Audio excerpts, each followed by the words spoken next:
सोमनाथाय नमः।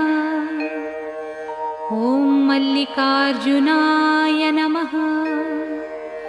ॐ महाकालेश्वराय नमः। ॐ ओंकारेश्वराय नमः। ॐ वैद्यनाथाय नमः। ॐ भीमशंकराय नमः। ॐ रामेश्वराय नमः। ॐ नागेश्वराय नमः।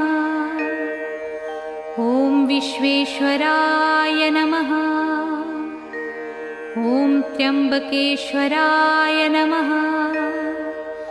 ॐ केदारेश्वराय नमः। ॐ भुस्मेश्वराय नमः।